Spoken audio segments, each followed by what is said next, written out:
Hello there guys, Hirosaki here. This story is all about what if Naruto was a lost soul. The eve after Kyuubi's attack, Konoha is low on strength. The council agrees to turn Naruto into a living weapon. But years later, after Sarutobi's death, will Konoha's weapon continue to defend it? Or will he poise his blade to carve out their throats? Please like and subscribe to this channel before we begin, and check the description box for the author of this great storyline. Chapter 9, Two Souls, Two Vessels. Team 7 were waiting for their sensei in their usual meeting spot. Hinata was resting, leaning against a tree while Naruto stood near them, as silent as ever. Sasuke was at the top of a tree glaring at the masked ninja. A puff of smoke caught his attention. He turned his eyes and saw Kakashi standing there with the usual smile on his face. "Yo!" he greeted, rousing Hinata from her sleep. "You are late again, Hitaki."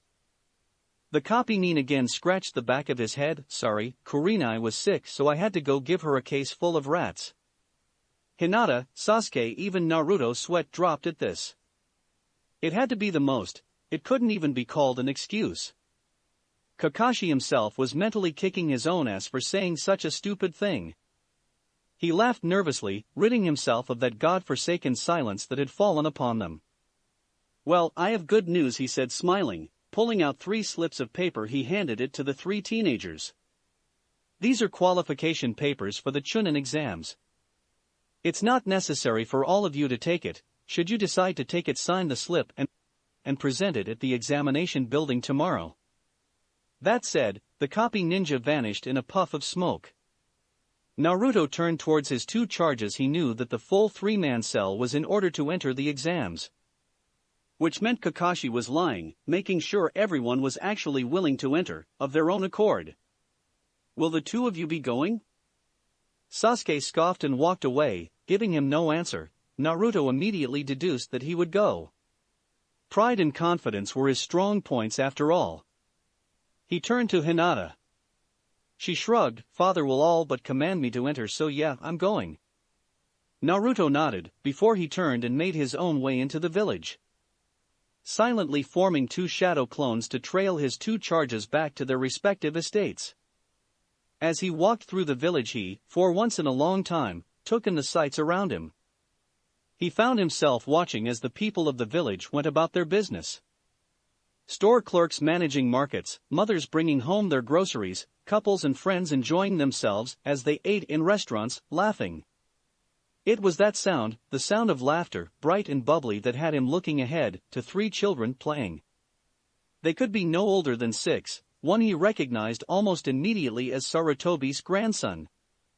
He watched them, almost curious. He could admit they were truly a foreign thing to him. He didn't understand, not fully. So many smiles, so many people, living in peace. They were not like him. It seemed like sorrow, blood, death and chaos were all gone from this place. How were these people like this? What caused such happiness in them? He didn't understand them, not entirely. Perhaps it was better that way, but he was finding himself curious regardless. For the first time in his relatively short life he could find no true reason for this, the simplicity of their joy. Were they unaware? He wondered. Did they not know that every second of every day, death struck yet another soul? If so, then why didn't they know? And if they didn't know, then why didn't anyone inform them? He was brought out of his thoughts by the sound of a loud, childish "Ow!" followed by a grunt from an older male. "Hey you little brat!" Naruto stepped forward, leaving the sprawling market district behind. He rounded the corner and found the 3rd's grandson, Konohamaru, being placed on the ground by a Suna shinobi wearing black garb and makeup. "Be more careful next time, will ya?" he heard the Suna shinobi grumble as he set him down. Konohamaru scratched the back of his head and smiled up at the Suna shinobi. "Hee, sorry again," he said before running off with 2 other children. "What's up, Kankuro, getting soft in your old age?" Naruto heard Asuna Kunoichi speak as she walked up behind him. "What the hell are you talking about?" You're older than me. He yelled, but was then immediately smacked over the head with a giant iron fan that sent him into blissful unconsciousness, or perhaps a painful concussion. Gurg, he groaned out weakly from his place on the floor. Naruto felt the tugging of amusement at the sight of the fuming Suna Kunoichi as she stood over what he assumed was her teammate, hoisting her battle fan like a mighty hammer and repeatedly bashing the unfortunate Suna Genin over the head even as he was already unconscious. Naruto's senses then caught another presence, but this one was different. Another red-headed Sunanin rounded the corner and shook his head at the display. He then walked over and placed a hand on the still fuming Kunoichi's shoulder. She stopped mid-swing and turned to face him. Maybe it would be better if you kill him after the exam? That way we won't get disqualified, Temari. The Kunoichi, now revealed to be named Temari, huffed, crossed her arms and looked away with a grunt. Again, Naruto found himself amused. Whatever, Gaara, just don't expect me to help carry his sorry ass back to the hotel. Gaara shook his head and sighed before kneeling down next to his fallen sibling and began poking him with a stick. Damn, I think she really did kill him. He was about to speak again, when a presence tickled the back of his mind. He looked down the road. About 2 blocks down he noticed a masked blonde watching them intently. The shinobi looked straight at him. He couldn't see his eyes, not from this distance. But he knew that the ninja was looking at him because he could feel it. Like those eyes were branding his skin. Nevertheless, he returned the gaze, unflinchingly. They held their mutual stare for a moment before the masked ninja turned and left. Gaara sighed. In a bit of relief he turned to Temari. Sis. The said Kunoichi turned to him with a raised eyebrow. Yeah? She asked curiously. He jerked his head, telling her to look. She obliged and saw the ninja walking away. What of him? Should he cross your path during the invasion? He paused as he stood. Run. Why? She asked. Most of the Konoha genin she had seen so far were nothing extraordinary, and that guy didn't even have a vest, meaning that he was most likely a genin as well. Just trust me on this, he said, forming a fist of sand to pick up Kankuro by the back of the neck. Temari, however, stayed for a moment, looking at the strange ninja Gaara had warned her about. He didn't look special save for his height, really. If she had a closer look she might think differently. Still, Gaara wouldn't warn her for nothing. She shrugged, making a note of this before she turned to follow her brother. Hinata walked into her father's study. When she had arrived, a branch member had immediately told her that her father requested an audience with her. She had merely nodded, and with a simple check of the time she knew where he was. As she opened the sliding door, she steeled her features into one of cold indifference, hiding the pure resentment she felt for this man. You called father? He nodded. Hinata, I understand, Hatake Kakashi has sponsored you for the chunin selection exams. She nodded. She didn't know how the hell her father always knew everything that had happened in her day before she even got here. It was kinda creepy, really, but still, she wouldn't question him. She probably wouldn't get an answer anyway. Hayashi nodded and turned back to the scroll he was reading. Neji is also entering in the exam. He paused and Hinata felt her throat tighten. Should you face him, make sure you do not disgrace the main house, or yourself by losing to him, Hinata.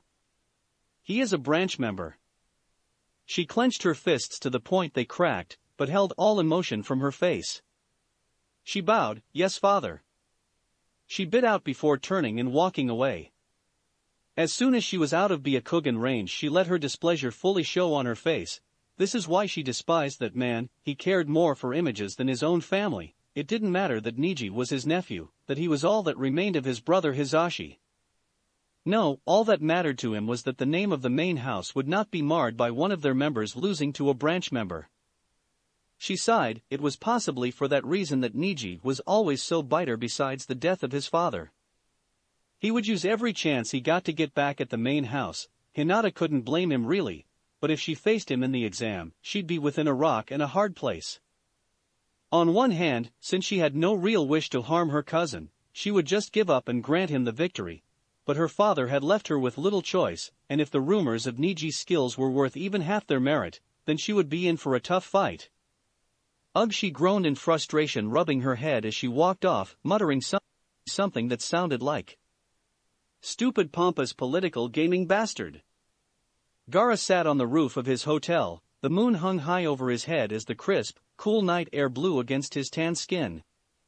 He liked the moon. He remembered a time in his life when the whispers from Shikaku ran rampant through his thoughts. The demands for blood, the hunger for death and the craving for another person's suffering haunted him still, while now Shikaku's voice was naught but a faint whisper in the passing breeze. He knew just why that was. It was because of his father. He remembered that strange night clear as if it was just yesterday. His father had come, and had seemingly changed overnight. He had felt that, perhaps it had just been a passing fancy, or a cruel ploy, his father was playing. But as the days turned to weeks, the weeks to months and months passed to years, his father continued to look at him with kind eyes, and despite Gaara's best efforts he could not find any hint of deception or hate. He had trained him, helped him learn how to control the sand and repress the beast. Even after Gaara, by accident, had injured him horribly, he had been terrified then, that things would go back to the way they were, that his eyes would revert back to that cold look of hatred. But when he saw his father again, still wearing the hospital bandages, he had apologized fervently, and the man had merely grunted and said it was fine. And that had been the end of it. He had plenty of ideas and theories that had formed at what had brought his father's change, but none of them had any true consistency. Today, a new idea presented itself and had gained merit when he spoke to Baki earlier and asked him when the alliance between Konoha and Suna had been finalized. 6 years ago, roughly around the same time his father's change had occurred. His thoughts were interrupted as he heard the shuffling of feet behind him. He turned his head and saw Temari rubbing the sleep out of her eyes tiredly. "Gaara," she mumbled, stifling a yawn. "You should come back inside, you might catch a cold or something," she mumbled. His lips quirked upwards in a smile. "Temari, you know I can't get sick." "Oh yeah," she said, dazedly as she plopped down next to him and put a hand around his shoulder. He managed to hold back his automatic sand from stopping her. She leaned against his shoulder. "What's wrong?" "Nothing," he replied. "Don't give me nothing, Gaara, I'm your sister. I can tell these things," she said as she pulled away, poking at his temple. He snorted and crossed his arms. "Well, if you must know, I was thinking about father. Yeah, he has been acting kinda weird lately." Temari noted absently, "Do you think it's just tension getting to him? I mean, Konoha is supposedly the strongest ninja village, and even with the element of surprise we could still lose." Gaara nodded and narrowed his eyes. Now that he thought about it, his father had been acting strange, far too strange for his taste, so much so that simple stress or tension couldn't cover it. His eyes seemed to hold some sick glee as he mentioned they would go to war against Konoha that first time. Before he could contemplate his thoughts further, something caught his senses. "Go back inside, Temari, I'm going for a walk." "All right, Gaara," she said, yawning as she made her way back into the hotel. Gaara waited for her to slip back through the window before he leapt to the adjacent rooftop and continued leaping until he finally reached his destination. He stared across the street from the roof of one store, straight to the black form of the strange Konoha ninja that he had seen earlier. Naruto and Gaara stared at each other, both completely apathetic, though Naruto seemed to hold Gaara's gaze easier, though none could tell beneath his hood. The living weapon leapt with grace. Gaara raised his head to follow his form as he crossed the distance and landed directly in front of him. Gaara took a slight step back to gain some distance between himself and the imposing genin that towered over him. After a few more seconds, Naruto spoke. "Your chakra," he began, his hollow voice reverberating through the area. "It is similar to my own." Gaara narrowed his eyes slightly. "Are you a vessel too?" Naruto nodded, "Correct." "Which one?" Gaara asked, genuinely curious. He didn't think there were others out there like him. "You possess your secrets and I possess my own." That said, Naruto turned to leave, but a firm hand on his shoulder by Gaara stopped him. He turned to face the Chunin fully. I would have your name. Gaara spoke. This one was definitely one to be wary of during the invasion. It would be good to warn Kankuro and Temari. Sabaku no Gaara. He introduced himself, extending his hand. Naruto stared at the outstretched hand curiously for a moment. An offer of respect? Perhaps. People like themselves were few and far between. And he supposed that this Sabaku no Gaara merely wanted some form of assurance? Even should they be enemies tomorrow, he supposed it was some form of camaraderie or comfort that you were known by at least one other like yourself. He would humor him. He slowly extended his hand, his claws extending and griped Gaara's own. Strong, almost to the point of pain, but the red head still delivered a firm handshake, the blonde noted. Uzumaki Naruto. He stated before turning, and with a powerful leap the living weapon vanished into the darkness of the night. The next morning, Team 7 walked up the stairs of the Chunin examination building. As they walked up to the second floor, they saw two genin bullying a group of others. A green-clad boy gets smacked across the face hard, sending him tumbling to the floor where his teammate caught him. You guys are too weak to be Chunin, you should just go back home now, one of the ninja spoke. Sasuke, trying to salvage some of his recently bruised ego, walked up confidently. Yeah, whatever you say, now drop the genjutsu, we're going to room 301. He stated, smirking at the two slightly shocked ninja. So you saw through it, but now we gotta see if you can back that up. He said as he moved to kick the Uchiha. Sasuke also moved to attack when Naruto appeared between the two and caught their respective attacks. This is pointless, he stated. Sasuke snarled angrily as Naruto once again had the entire room looking at him. Show off, he mentally scoffed. Lee, Tenten and Neji stared at the tall genin as Team 7 made their way through. There was a wariness in their eyes. None of them had even seen him move, he had just appeared. Lee was also quite startled. Being a taijutsu expert, his eyes had to adapt to his incredible speed, meaning he had faster than normal reflexes, and even he hadn't caught anything. The other genin that had been guarding the door moved to say something, but a quick dose of highly concentrated killing intent froze him on the spot. Naruto turned to his teammates. Uchiha, Hyuga. He commanded silently before moving ahead. Sasuke huffed angrily but followed nonetheless. As Hinata passed, Neji's eyes settled on her, holding barely veiled contempt. Hinata met his eyes unflinchingly as she passed. Soon, the gaze broke as she continued down the hall, not even turning to face her cousin. Neji's knuckles cracked as he clenched his fists. As Team 7 walked towards room 301, they saw Kakashi standing in front of the door reading his familiar orange book. He looked up to his, two students and smirked. Glad you all came, now you can take the test. What do you mean, sensei? Was Hinata's slightly curious reply. Kakashi smiled. It's quite simple, if any of you would have stayed then none of you could have taken the test. This test is meant for a full 3-man team. Though with Naruto with you the whole genin assembled could attack you and you'd still win. But, then why did you say it was from our own free will? Sasuke spoke. Quite simply, I didn't want one to feel pressured to go because of the others.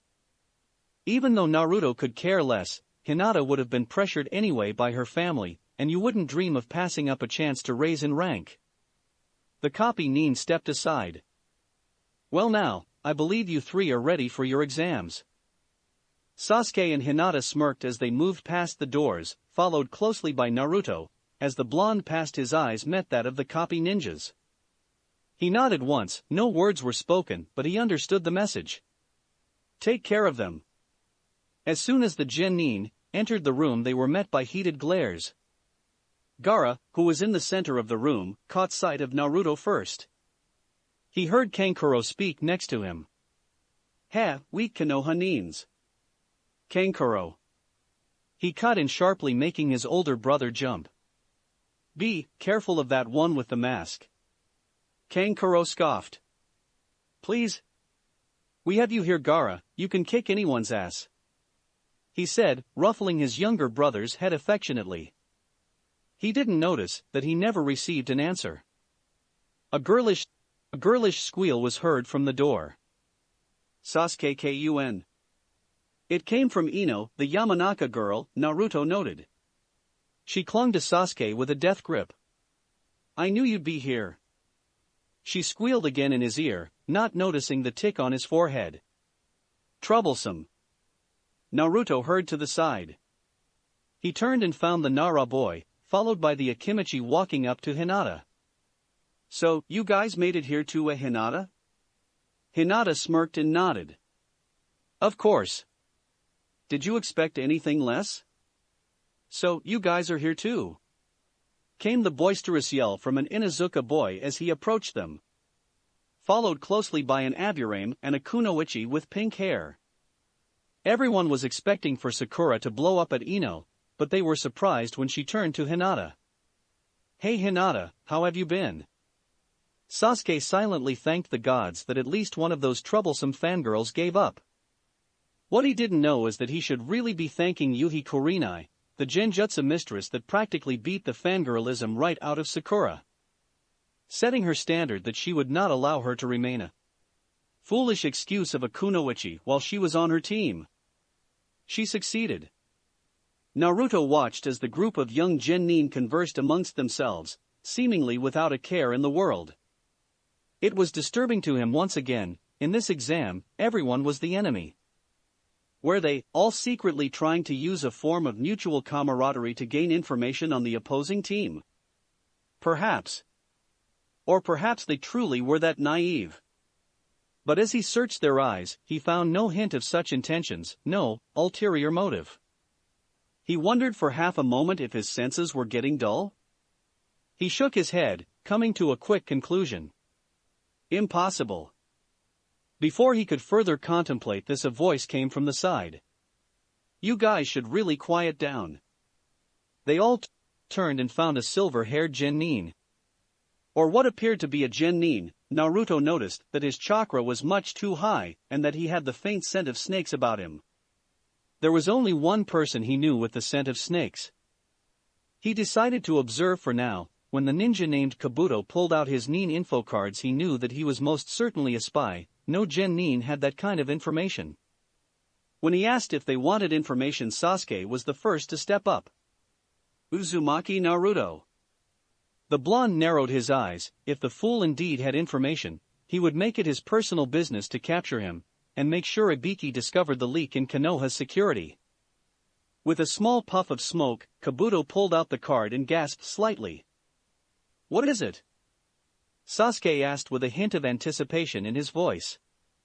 Kabuto looked up and turned the card, revealing stats that were completely blank, just question marks.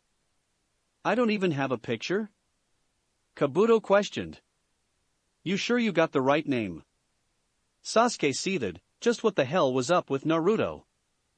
Kabuto as well grew nervous. There was practically no one in Fire Country that he didn't have at least some semblance of information on. Even if he would have given a false name, something should have come up, at least a picture or something. Hey Sasuke, where's your teammate anyway? Kiba asked. Hinata's sweat dropped and cleared her throat. Kiba. The Inuzuka looked towards her and saw she was pointed at the individual that was a good 3 inches taller than him. Oh. Before anyone could say anything, there was an explosion of smoke in the front of the room. All right, you worthless maggots, sit down and shut up. The chunin exam has begun. Chapter 10, The Forest of Death. Glad you're all enjoying it. Now then, let's get on with things. Ibiki observed the remaining genin and let his eyes travel to Naruto. The Hokage had warned him, Konoha's demon.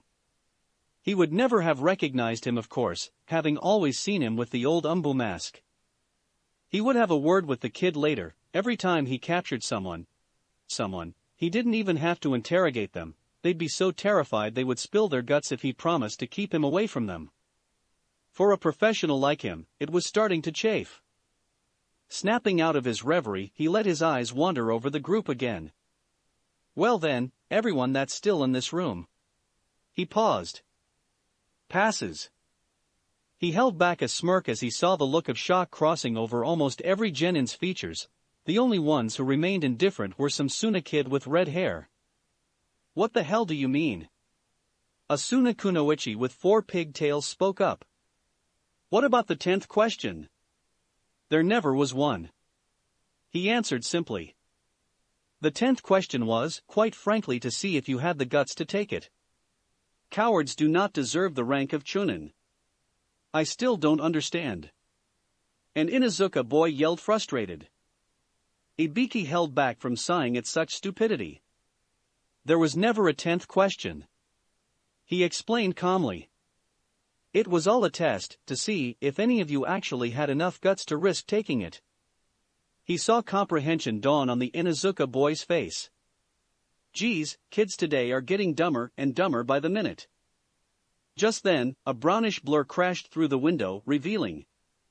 All right kiddies, my name's Midorishi Anko. Your second proctor. The purple-haired kunoichi said with that familiar smirk on her face. When her eyes fell on Naruto, it took her a second to realize who he was. She hadn't really believed the old Hokage had the cojones to put a wolf with the sheep. Maybe there'll be some more blood in this exam than I thought. She thought, her smirk widening ever more. All right, you little shits, follow me. She said, walking straight across the room and out the door. All right, kiddies, here's where you'll be taking your next exam.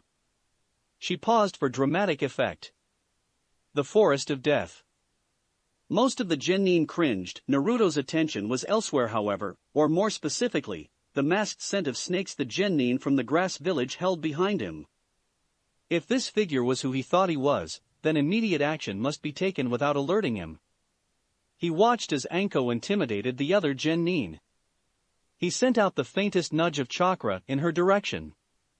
Anko noticed it and turned to face him. He discreetly formed a few signs used by the Umbu, which basically said, Intruder.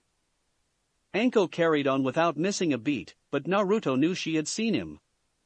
Sometime later, Naruto heard the gates being announced for the different teams. His team was assigned Gate 12. With a simple nod of his head, he turned and began walking. It was some time later, Naruto felt the presence again. They had felled a mist team already, and had received the necessary scroll to continue on. He turned to his 2 teammates. The 2 of you move on. He stated, the tower is only another 3 miles. Hinata raised an eyebrow. What are you gonna do? When silence greeted her, she sighed, knowing that she wouldn't receive an answer. She shrugged after a few moments. If anyone could take care of themselves, it was him. Naruto heard them leave and then turned to where he had sensed the snake-smelling stalker. He was standing directly in his path. If he wanted Hinata or Sasuke, then he would have to literally go right through him. Which was highly unlikely. Moments later, he felt the ninja try to leap over him. Naruto was slightly surprised by his stealth skills. Many jounin wouldn't have detected him, but he supposed it was normal for this one, after all. The Jinchuriki leapt straight up, appearing directly in front of the startled grass nin. Then, with speed few could comprehend, he delivered a hard right which connected with a sickening crunch sound, sending the grass nin flying back straight into another tree. Naruto landed calmly and stared at the ninja as he rubbed his jaw. Orochimaru of the Sannin. He drawled. S-rank missing nin in Konoha's bingo book, bounty of over 600,000 Ryo. Current holder of the snake summoning contract. Said to be the greatest kenjutsu user in over a century. Orochimaru snarled and grunted as he set his jaw back into place. And who might you be? Your executioner. Gaara, Temari and Kankuro, who were also on their way to the tower, came to a sudden and abrupt stop as Gaara's leap came to an all-too-sudden halt. What's wrong, Gaara? Temari asked as she landed in a crouch nearby.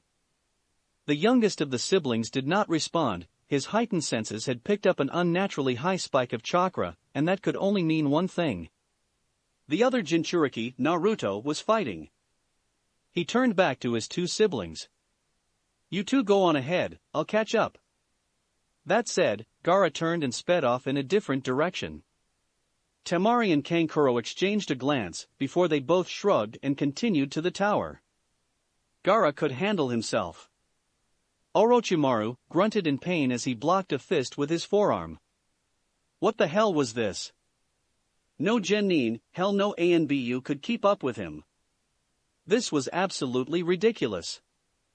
He latched on to the ninja's extended wrist and threw him over his shoulder, towards another tree. Naruto flipped in mid-air and landed with his feet to a tree bark. He looked up in time to see Orochimaru forming his hand seals. Kukios no Jutsu! He yelled, slamming his hand down to the ground. In a massive plume of smoke, a giant snake appeared, towering over the foliage. The creature let out a screech or roar before lunging at him. Naruto leapt to the side as the massive beats tore through the tree he had been standing on. He landed and unsheathed his two blades, raising both of them. Then, one burst into flames while the other had faint traces of wind swirling around it. The snake, having discovered his position, again charged, his massive maw opened wide in anticipation for his next meal. With a powerful downwards X-like swing, a wave of fire, combined with wind chakra, headed towards Orochimaru and his snake summon. The traitorous Sanin's eyes widened at the great wall of flames approaching him. He formed his own set of hand seals. Suiton, Suijin Hiki, he spitting out a huge stream of water that formed a protective wall in front of both himself and his snake summon. He was thrown for a loop, however, when the flames evaporated his water wall almost as soon as they touched it and continued their trajectory almost undeterred. He cursed under his breath before leaping back just as his snake was consumed by the flames. The creature gave off a screech of pain. A few seconds later the creature vanished in a plume of smoke back to the summoned realm. Orochimaru landed on a nearby tree branch and then felt a chakra spike directly above him. He looked up and felt his eyes widened as Naruto stood directly overhead, his hand extended with a small bead of chakra in the center. Futon Shoha! He yelled as the wind chakra concentrated in his palm exploded in a blast almost 10 times more powerful than what he had used on Haku. Orochimaru barely had enough time to use Kawarimi before the air itself pushed down on the area he had been standing on.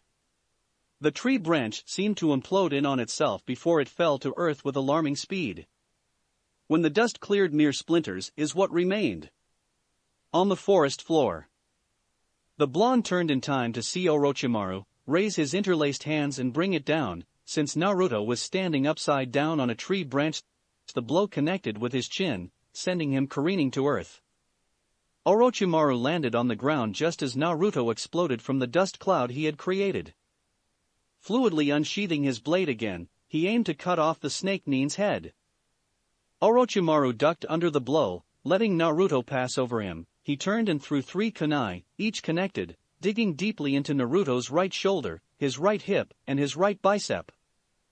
Orochimaru capitalized on his new advantage and came up with a high kick, which connected, followed by an axe kick that sent the blonde tumbling down a small hill. The snake nin reappeared above him and stomped down, making his back scrape against the forest floor.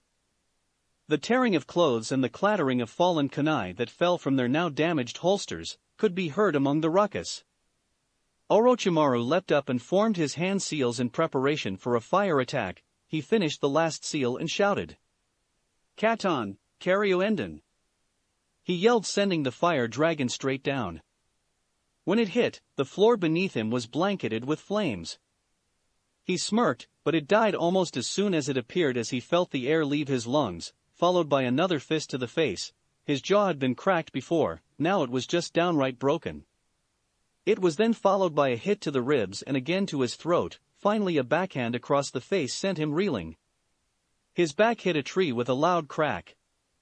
He opened his eyes as Naruto appeared in front of him in a blur of movement. "Futon, Shoha!" he yelled, his palm just a few inches from Orochimaru's face. The snake nin barely had enough time to put a haphazard defense on the form of a chakra barrier before the pressure hit him. It was intense, as if he had hundreds of pounds pushing entirely against his skull and the rest of his upper body that he hadn't put a defense for. He felt Felt his ribs snap. 1, 2, 3, 4, 5. 5 ribs snapped before the tree behind him finally gave way, and was broken in two like a massive twig. Orochimaru's form hit the ground hard, hitting and skipping across it like a rock above a lake. Finally, after 4 skips he fell still. The snake Sannin coughed up blood as he picked himself up. He looked and glared at the ninja. But then he noticed something. A memory triggering with the clarity of an epiphany. Blonde hair, blue eyes. That could only be one person. Kokoku, I see, Sarutobi-sensei isn't as weak as I thought, he remarked to himself. Naruto continued to approach him. When he was a good 8 to 10 feet away, he was caught slightly off guard as Orochimaru snapped his head up and his tongue, holding a faintly glowing sword, shot out towards him. He couldn't move in time, and the blade stabbed him right through his stomach. He grunted in pain, but showed no other outward signs of his discomfort. Orochimaru continued pushing him until his back hit a tree. Orochimaru then pushed the blade in some more, pinning him there. The snake Nin moved swiftly, transforming his lower body into that of a snake, and wrapped himself around Naruto and the 3, holding him in place. The Kyuubi, Jinchuriki. No wonder you were so strong, he said, hiding the pain of his broken jaw. His fingertips glowed with a blue flame. Gogyo, fui he was cut off as Naruto, in a burst of supernatural strength, broke free from his hold and caught his wrist, stopping him dead. The blonde's eyes glowed a fierce red, and violent, blood-lusting chakra seeped out from him. In a fast fluid motion Naruto unsheathed his sword and sliced off the man's arm. Orochimaru screamed in pain and pulled back, pulling his blade out as well. He hissed between his teeth and swore under his breath as he felt even more Konoha ninja approaching. He glared at the blonde. This isn't over, he said before melting into the earth, mud taking his place. Naruto watched him leave with apathy. He could feel his stomach burning as the Kuzunagi's poison tried to spread. The fox wouldn't let it though. He turned and saw that the arm he had severed off had a tattoo on it. One that he immediately recognized as a summoning tattoo. He walked over to the pale stump and grabbed it, not even looking or feeling slightly disgusted. He stared at the summoning tattoo for a moment before turning and walking away. It would be useful later. Meanwhile, a certain redhead had watched the entire fight from a nearby tree. He would definitely have to be careful of this one during the upcoming invasion. Chapter 11, The Preliminaries. The aged Hokage grimaced as Naruto, in his ever-gruesome display, walked right up to his desk and placed a pale arm onto it. He raised a single eyebrow towards the blonde-haired Jinchuriki. "What is this?" he asked. "The arm of your former student," he replied blandly. Sarutobi lit his pipe and took a puff before putting on a glove and grabbing the arm, twisting it around so he could see the snake summoning tattoo. He put the severed limb back down on his desk before turning to the blonde. "You fought him?" he asked, taking another puff. Naruto nodded. "Since you did not bring me the corpse, I assume he escaped." "Affirmative," he replied. Sarutobi stood and walked to the balcony. "Were you able to discover what, or who he was after?" "He followed my team throughout the entire second portion of the exam. It is safe to assume that he was after either the Uchiha or the Hyuga." Sarutobi hummed. This was somewhat disturbing, but still, from that alone it was easy to decipher who he was after. Orochimaru's lifelong goal was to learn and master every jutsu in order to become a living god of foolish ambition, no doubt. He was most likely after the Sharingan in order to aid him in that goal. He would have to increase the guards around Sasuke. Perhaps grant the boy his personal Umbu detail. He was, after all, the last person who could breed another Sharingan user in Konoha, a useful eye that brought in many clients and a lot of clout. If only for his bloodline, they must keep him out of Orochimaru's hands. He turned to Naruto. "Very well, you may leave." "Hokage-sama." Naruto spoke, catching the old man's attention. "Yes?" he asked curiously. Usually when he dismissed the blonde, he would leave without a second thought. Naruto gestured to the hand. During the battle, Orochimaru used this tattoo to summon large snakes. The terrain suited me, the large trees allowed me to maintain even ground with the summon. However, should he have summoned Manda, or any other summon that was taller than the trees by a large margin, then I may have been defeated easily. Therefore, I would like to get my own summon. Sarutobi looked astonished for a moment before he looked contemplative. Most likely, the only reason Orochimaru didn't summon the snake boss was because he wished to remain hidden. When he was discovered, he wouldn't care about going all out, so yes, if Naruto was to face him, he would need a summon. However, the only summons that Konoha possessed that could rival Manda were the toads and the slug. Enma was only good for personal hand-to-hand combat. But, perhaps, the snake summon itself cared only for strength. If word spread among the Snake clan that Naruto had defeated the infamous missing Nin and now held his contract, Orochimaru would never be able to again fight on even ground with either Jiraiya or Tsunade, even less so with Naruto, as none of the Snake summons would assist him should they be facing Manda. But first he had to ask the blonde himself. So, you are asking for a summon? Only Jiraiya and Tsunade hold the contracts for their summons, and they are the only ones Konoha possesses that can go toe-to-toe with the snakes. Naruto then looked to the severed arm on the desk.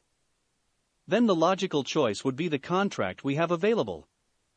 Sarutobi's lips settled into a thin line. It might be the best choice, and no doubt returning the snake contract to Konoha would bring back much-needed prestige and power to the Leaf Village. However, should Naruto become the head summoner of the snake contract, that would only increase his value as a human weapon in the eyes of the council. Naruto. He began slowly, as if weighing his words. Are you willing to take the snake contract? He asked carefully. Naruto looked to the old Hokage, raising a single eyebrow. It is the most logical choice and quite frankly, the only one available to us. It is in the interest of the village. Sarutobi took off his hat, revealing his thinning gray hair, and sighed tiredly. He looked at Naruto's eyes almost pleadingly. He seemed so much older then, that Naruto felt his eyes widen just a bit. It may be for the sake of the village, Naruto, but what do you want? Should you choose to take it, some people may be angry, since it is such a reminder of our greatest traitor. You would orchestrate yourself. It is not your duty or your responsibility to take it should you not want to. He emphasized, hoping that some of the message reached him. Naruto stared at the aged Hokage like he was alien. Without his umbu mask, the Hokage could clearly see the confusion in his eyes. Naruto simply couldn't understand. Sarutobi was telling him that he could choose whether or not to take the snake summoning. But why? Wasn't the safety of the village and the strength of the village supposed to be his top priority? Then, what reason did he have for this? Why would he place his choice, his want, above the safety of the village? A shinobi should always protect their village, so why would he even give him a choice and not command him to do so? He was snapped out of his reverie as the Hokage's voice reached him. Naruto. He prodded. Blue eyes, sharp and cold as ever, met the Hokage's slightly saddened ones. But beneath the coldness, beneath the razor's edge, beneath the empty nothingness, a sliver of doubt had wormed its way in. I will take the summoning contract. Sarutobi sighed and handed him an empty ink glass. Place some blood inside, please, he said as he took out an old brush. Naruto cut his palm, and let the red life liquid flow freely out of him and into the glass vial. Soon, the wound closed, leaving perfectly unmarked skin. Sarutobi looked over the seal Orochimaru had on his now detached arm and analyzed it for a few moments. He pushed a small amount of chakra into it and sensed what needed to be done. In all honesty, Jiraiya was better suited for this, but he could arrive sometime from next week on to next month. Sarutobi couldn't wait that long to make the contract.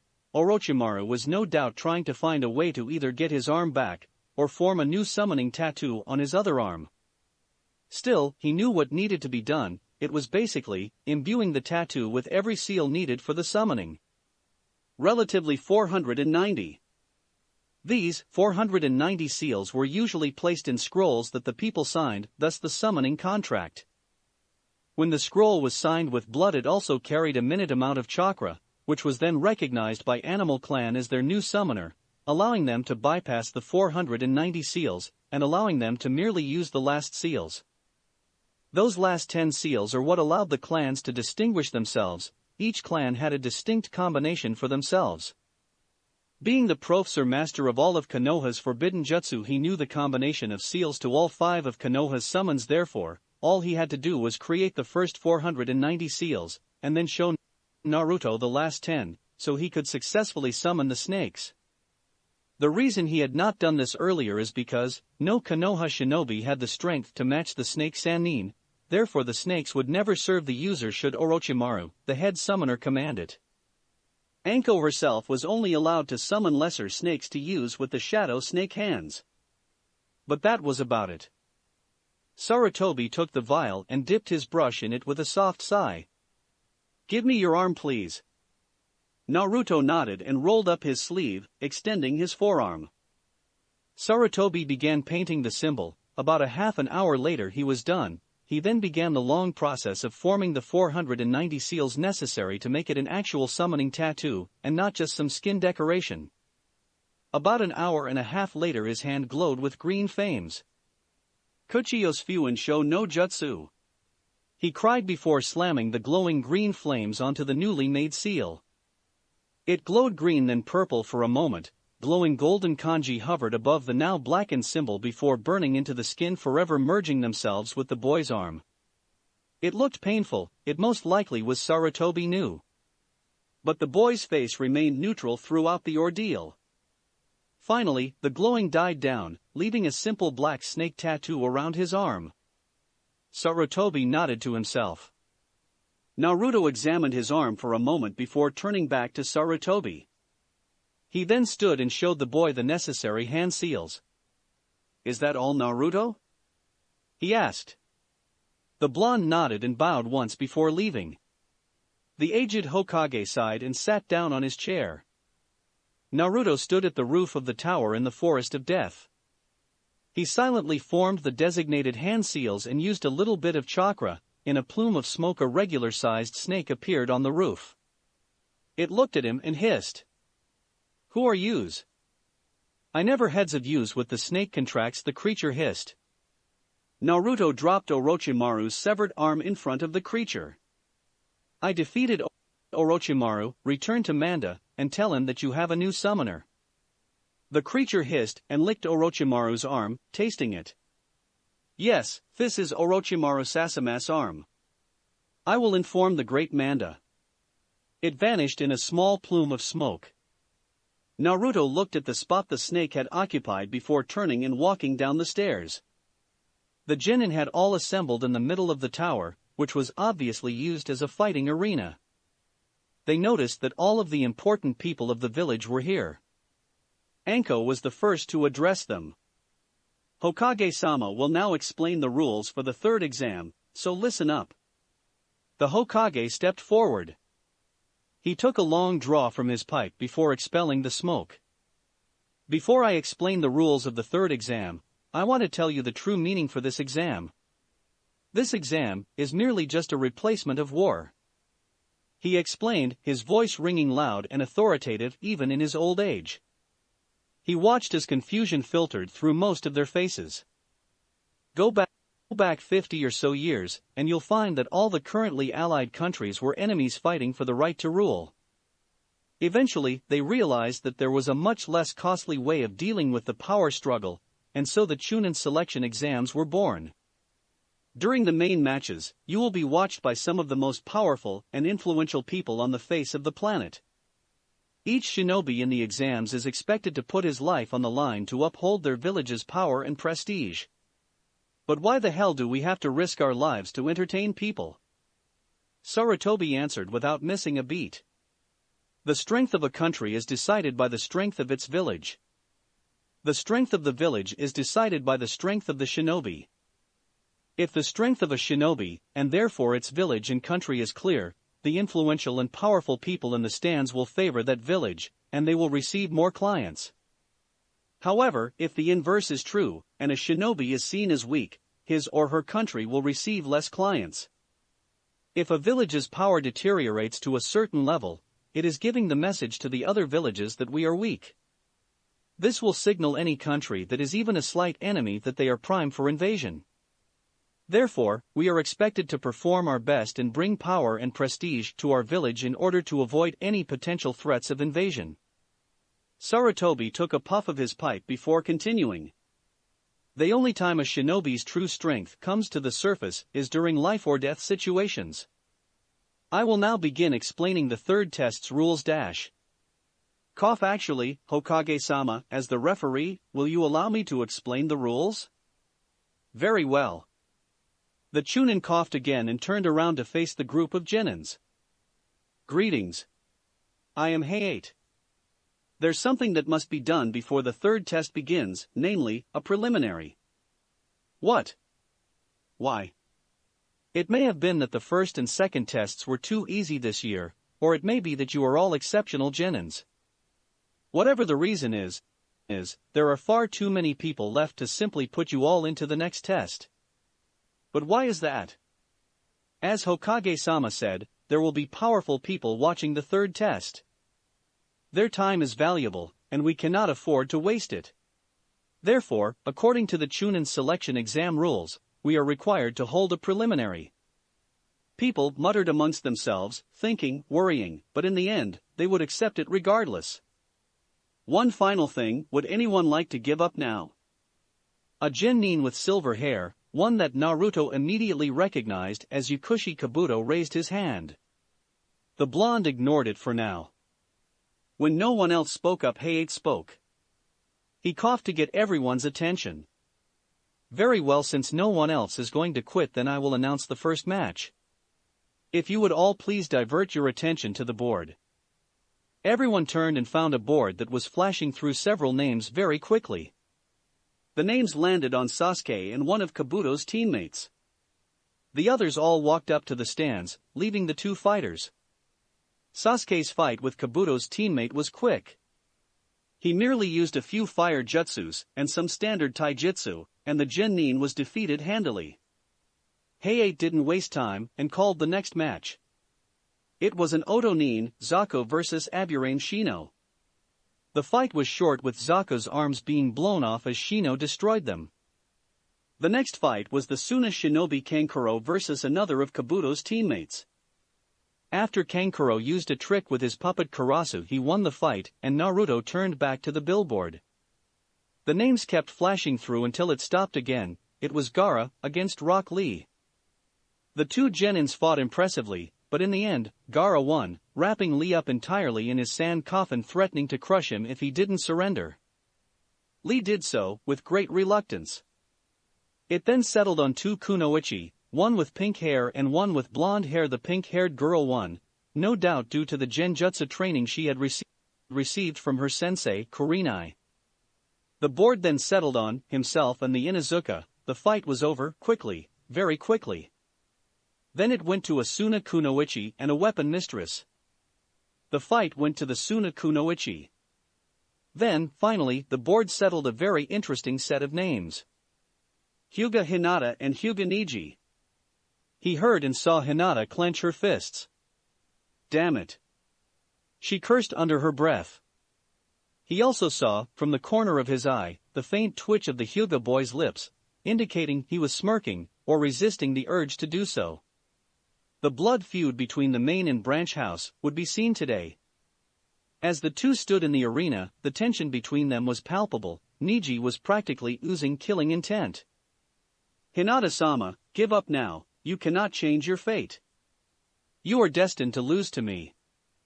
The Hyuga prodigy stated blandly. Hinata's eyes suddenly flared to life, the Byakugan fully active. I won't lose to you, Neji. Simply because, there is no such thing as fate. Neji narrowed his eyes at the girl, glaring at her for all he was worth. Hinata met his gaze unflinchingly. They settled themselves into their fighting stances. Hayate shifted his view from one to the other. He raised his hand and let it fall. Begin. They charged at each other and began pumping chakra through their hands to damage each other's opponent's chakra coils. They traded turns attacking and evading, before they eventually both switched to a more offensive style of the Jukin. Hinata swerved to avoid a strike aimed at her left shoulder, and aimed a hit at Neji's ribs with her right arm. Neji grabbed her arm and yanked her forward, all the way around in a 180 turn and delivered a solid palm strike to the girl's stomach. Hinata stiffened for a moment before coughing up blood. She growled and then did something that few people in the arena expected. She grabbed Neji's wrist, leaned back, making him bend forward as she pulled his wrist along with her, and then delivered a solid, hard kick to Neji's ribs. No fancy jukin, no Hyuga taijutsu, just a solid straight-up kick that hurt a lot. Neji could testify to that as he felt the air leave his lungs. He coughed, and the metallic coppery taste of his own blood filtered into his mouth. What on earth? There's no way she managed to hit me that hard? He thought to himself for a moment. He then realized what she did. She had combined the jukin with that hard kick. It usually wasn't possible, since rapid muscle movement deteriorated the chakra control necessary for the fighting style to actually have an effect, and not just be wasted chakra, but Hinata had managed to do it to some degree. It didn't have the complete power of a precise jukin, but it was strong enough.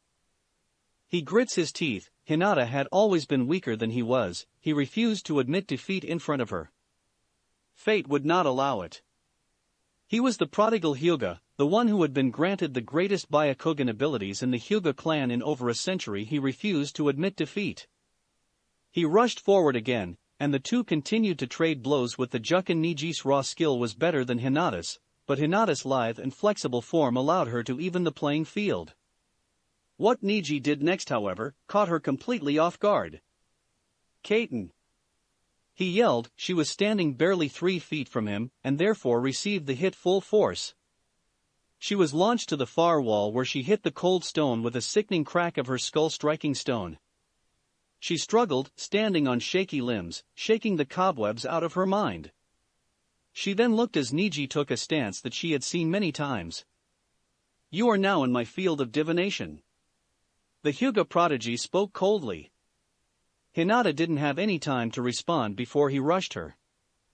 She wouldn't survive it. Damage had been delivered to her stomach, her diaphragm, and her liver. One wasn't too much of a problem, but all of them combined along with Neji's next attack, she could very likely die from the stress placed on her body.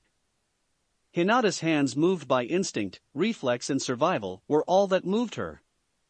She'd seen this technique, knew it top to bottom, because she'd faced it before, knew where he would strike, what he would do. Her hands moved. She blocked Neji's first strike, then his second, third, fourth, fifth. Neji felt his eyes go wide. This was completely unheard of, a technique that could defend from the Hyuga's most devastating attack. He grits his teeth as his attack ended. He leapt back and saw Hinata fall to one knee as she gasped for breath. A few of his attacks had gotten through, one of the last ones striking the shoulder, which left her arm completely useless. He rushed forward again. In his anger, and in his underestimation of her strength in her current state, he left himself open. Hinata, however, caught it. In his next strike, all she had to do was divert the attack, and she would then be able to strike him in the chest, no doubt giving her the victory, but also, it could kill Neji. Naruto noticed this as well. Time seemed to slow down as Neji approached her. She heard his footsteps, saw the chakra in his palm as he approached her. In the end, she couldn't do it. She lowered her hand and closed her eyes before Neji's attack hit her just above her heart. She fell back and hit the floor with a dull thud. Unmoving. Everyone stayed there, stunned at the turn of events. But none more so than Naruto. He had seen the opening, he had seen her see the opening. Why didn't she take it? Why did she let him win? Announce my victory, Proctor. Neji stated coldly, spitting out some blood that had collected in his mouth.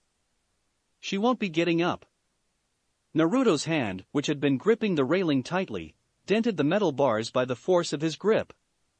He could not explain this emotion. He was angry? But why? Was it because he was confused? Or because he had failed his mission. Or because the Hyuga, Hinata, was now dead? Impossible, such attachments were not meant for a shinobi, he would not allow himself such a foolish emotion over a mission. He released his grip and calmly exhaled. But he felt himself take a sharp intake of breath, as the girl's eyes weakly opened, and she began to struggle in order to stand again. Neji, who had been making his way up the stairs, turned at the sound of coughing and the splattering of blood on the cold stone. "Why do you stand?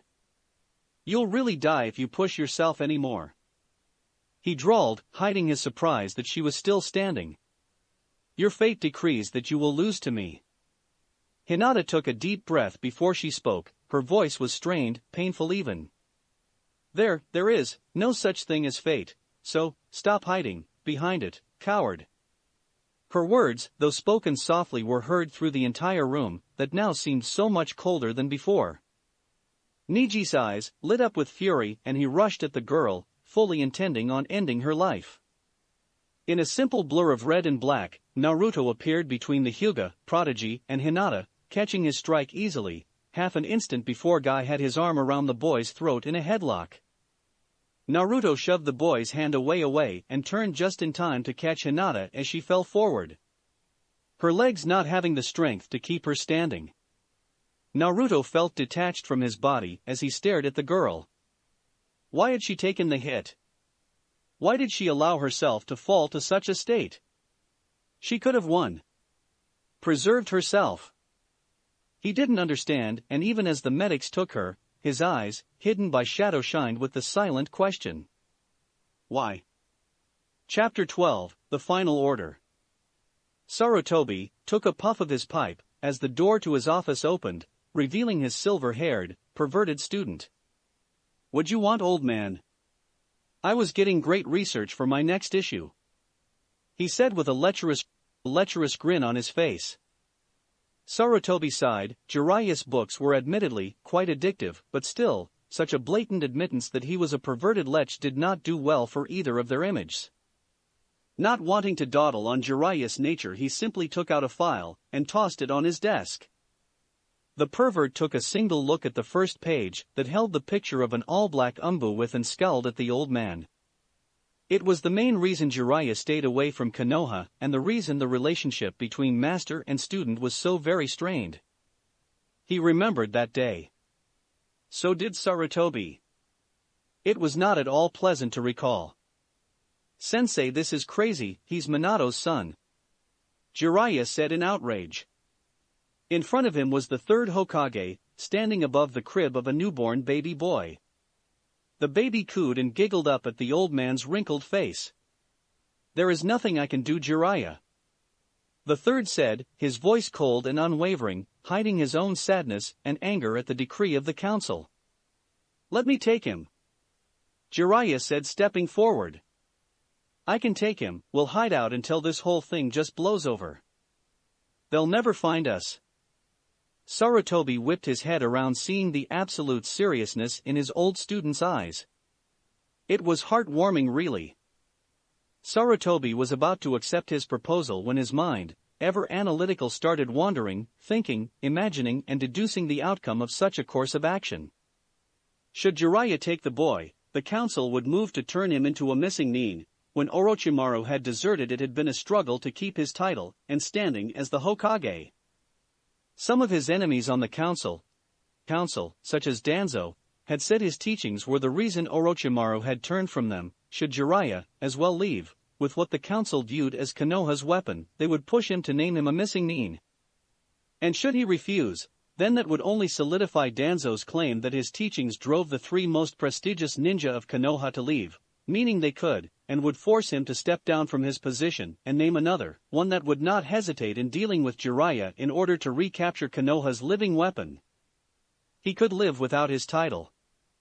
He could not live with his students being labeled traitors falsely. Even if that meant that this one would end up hating him. He could live with that. "I cannot allow you to do that." "What? Why the hell not?" Jiraiya said, stepping up to him. "This is my student's son." The council wants to turn him into some tool. Don't tell me you're actually gonna let it happen, sensei. He received no answer. Sensei. He prodded again.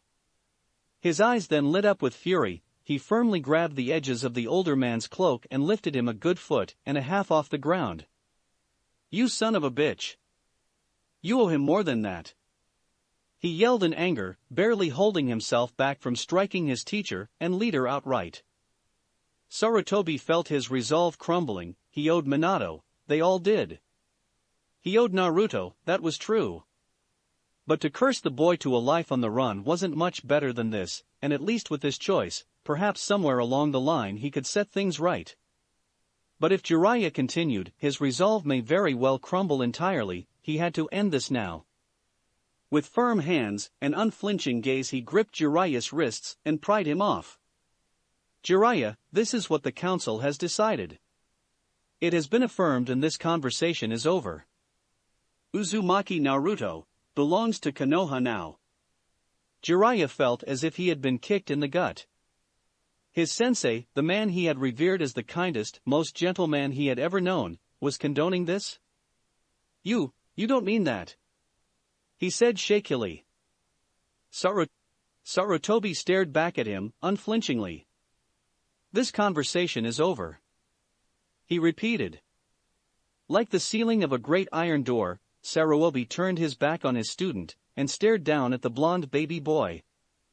Jiraiya stared at his back in stunned disbelief before his face contorted into one of contempt. He spit on the floor at the old man's feet before turning and walking out the door. Since that night, they scarcely talked, and each meeting was always laced with an underlying tension, and they would both steer clear of any topic involving Minato or Naruto in any way. Jiraiya could count on one hand how many times they had met face to face in 12 years. He always just sent his messages by bird or chunin messenger. For the old man to bring the boy up so blatantly, Jiraiya knew something was up. His eyes lost all mirth, and he stared straight into the old man's weary brown ones. What? Sarutobi held back the urge to sigh and merely settled for taking a deep puff of smoke. He opened his eyes again and looked straight into Jiraiya's unflinchingly. I want you to train him. Jiraiya snorted. For what? Your weapon needs more techniques. No thanks. He turned and made his way to the door. Goodbye, Sarutobi. The old Hokage nearly winced at his tone. It was always either an affectionate old man or a respectful sensei, never his name, especially not laced with such contempt. Sarutobi stood. Jiraiya, wait. He called. Please.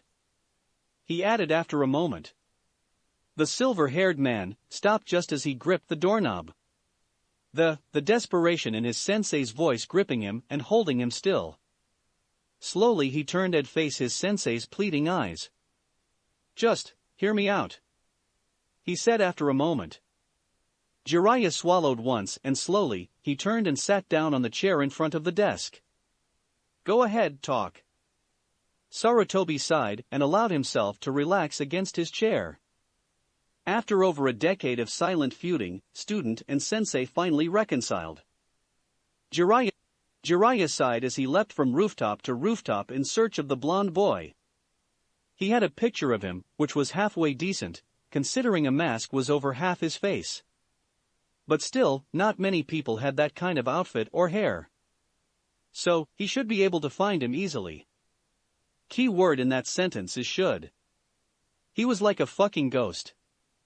He couldn't catch hide nor hair of him. He went to his estate, to every training ground and finally to the hot springs, just to make sure, of course. Finally, just as he was about to give up, he caught a small sliver of something from the corner of his eyes. He snapped his head around and found the kid walking down the street. He immediately landed and rushed after him. Hey brat. He called. For a moment, Naruto wasn't sure if he was addressing him, but after a while that he could hear footsteps behind him, he turned as Jiraiya stood before him. Jiraiya, the Toad Sannin. He said blandly. What are you doing here? Jiraiya cleared his throat. Well, at the request of my sensei, I've been asked to train you. Among other things. He added silently, snickering. In reality, first he was to get to know the boy, then, he was to simply annoy the hell out of him. Get a rise out of the boy, for him to show some form of emotion, since Jiraiya was currently the only one who had a hope of seeing Naruto annoyed or angry without being burnt to ashes. He was the logical choice. I find that there are few things you could teach me, Naruto answered. Jiraiya frowned. That wasn't a braggart's confidence. Just what the hell had they done to this kid that he thought even a Sannin couldn't teach him anything? He didn't let any of his discomfort show, however, and merely smirked. Maybe, but I think I have a few things I can teach you, he stated, moving forward and putting an arm on the boy's shoulder. He barely refrained from narrowing his eyes as he saw the boy turn to look at the arm that had touched him in such a familiar fashion, as if it was alien. Come on, brat, I think it's time you learn my favorite technique. The Rasengan, he stated with a smirk, pulling the confused boy along. Jiraiya groaned in pain from his spot on the ground. It had been 3.5 weeks since he had begun teaching the boy the Rasengan, and he had taken to it amazingly quickly, of course. But that's not what was causing him pain. After the first week or so he had begun his annoyance tactics. It took almost an entire week before the blonde told him, in a somewhat heated voice, shut up. Jiraiya obviously ignored him, and continued annoying him by talking endlessly, dragging him along to the hot springs, inviting him to food while then leaving him with the bill and such things. Finally, now, only 3 days away from the finals and the chunin exam, had the blonde finally done something. Jiraiya had gone peeping again, and had just settled himself in a comfortable spot when the wall that hid him suddenly collapsed, exposing him to all of the females in the hot springs, which included a very pissed-off Yuhi Kurenai, and an even more irked Midorishi Anko. Add to those 2 temperamental teenage girls, one with pink hair, one with blonde hair, and you have an entire truckload of females' righteous fury. The reason he knew the blonde had done it was because as he had moved to run away, a single, distinctively clawed fist socked him right in the jaw, stalling him long enough for the females to reach him. So yes, he was in very real pain. And the women had hit him deep in Konoha's forest, making sure that no sympathetic male assistance would be at all forthcoming. Meaning he had to drag his own carcass back to Konoha. It didn't help that all his limbs felt like they were broken, or dislocated. Or both. So it was with great pains that Jiraiya of the Sannin began crawling back to his home village, all the while hearing a faint laughing that sounded suspiciously evil following him all the way through. Hinata stared at her father with disbelief. You're disowning me?" she yelled, standing up. "Because of just one loss?" Her Byakugan flared in her anger. Next to her, her sister, Hanabi, had her eyes open wide in utter disbelief at what their father was saying. Hayashi nodded. "You lost to Neji during your preliminary rounds. This is unacceptable to that of a main branch member." Hinata clenched her fists. "So, you'll give Hanabi the title of clan heir?" It was not said in a venomous tone, it was more for assurance that her sister would be safe. But what Hayashi said next made her blood boil. "No, Hanabi is weaker than you, therefore, I have decided to name Neji the clan heir. The 2 of you shall receive the cage bird seal by the end of your chunin exam." Both girls gasped. Hinata seethed. "You bastard!" she yelled, rushing him. She got to his desk, and leapt over it when 2 branch members rushed in and grabbed her, pinning her to the far wall. Hanabi gasped as Hayashi calmly stood. "The 2 of you are dismissed," he said casually. Hanabi took a slow breath and bowed once before exiting. The 2 branch members holding Hinata spared the girls sympathetic glances as they practically dragged her out. When they got out, they stood in front of the door to bar her path. She sneered at them. "Get out of my way," she practically spat. The 2 branch members hated the fact that they had to do this, especially since she could kill them with a single hand sign, but they still blocked her. "Hinata-sama, we are sorry, but we cannot let you pass," Hinata yelled in frustration before turning, finally noticing that her sister was nowhere in sight. She walked down the hall towards her sister's room, hearing the faint sounds of her crying. Hinata's eyes softened as she opened the door and silently walked behind her sister. Her shoulders were shaking with repressed sobs. Hinata slowly wrapped her eyes around her younger sister's and whispered soothing words of comfort in her ear. "Shhhhhh, it'll be okay, I promise, I'll find a way out of this." She promised. Neither girl really noticed, a certain Hyuga branch member had heard the whole thing. Naruto allowed his eyes to scan over the stands over the Colosseum, where the final rounds of the chunin exam were to be held. He let his eyes travel to the Kage booth, raising his head a little higher than normal to look from underneath his hood and cloak. Jiraiya had given it to him, imbuing the cloth with some seals for storing items and such, allowing him to carry more equipment within easy reach. "And because it red just suits you," he'd added, along with some gauntlets. They were almost of umbu design, the metal was thin, the fingers tipped and pointed so as to claw out someone's face. It hadn't been his idea, but he wasn't wholly opposed to it either. It would make him hit harder, much harder. The stands were beginning to fill up with people. He noticed, however, that his opponent, Hyuga Neji, was missing. As was Hinata now that he looked around. He knew she was out of the hospital. How did he know? Well, when an umbu went to the hospital and demanded that reports of her state be delivered to his estate weekly, the hospital staff tended to comply, allowing him to keep track of things. She should be here. Few people in the village ever missed the spectacle that was a chunin exam. Still, it was of no consequence whether or not she or her cousin arrived. Neji would lose the match regardless. Soon the referee called them down. "Will Naruto Uzumaki and Hyuga Neji please come down to the arena?" Many kept speaking, but many and more stopped entirely, startled. His name was not one to be forgotten lightly. And too many of those had believed the child dead, as did most of the chunin-ranked ninja in the crowd. After 3 minutes or so, Hayate spoke up again. "If Hyuga Neji does not arrive within the next 2 minutes, then he will forfeit the match." A few minutes later the referee called the match. "Will Sabaku no Temari and Nara Shikamaru please come down to the arena?" The match, though slow, was not boring. Naruto saw that the Nara boy had much potential as a shinobi strategist, perhaps even more so than his own father. The next match was called between Sabaku no Kankuro and Aburame Shino, with the puppet user surrendering. Then it came to the fight between Sasuke and the other Jinchuriki Gaara. Except, Sasuke too was nowhere to be found. Up in the Kage booth the Kazekage turned to Sarutobi. "Hokage-sama, I am quite interested in seeing how my son Gaara measures up to the last Uchiha." Sarutobi resisted the urge to smirk, his foolish student was so transparent. He held it back and turned to the Kazekage. "Kazekage-sama, I will not dishonor this exam by showing such blatant favoritism. Sasuke will be treated in this exam like any other." The Kazekage's eyes narrowed by a fraction. "I see." He paused. "Then this charade is unnecessary," he said, appearing behind the Hokage.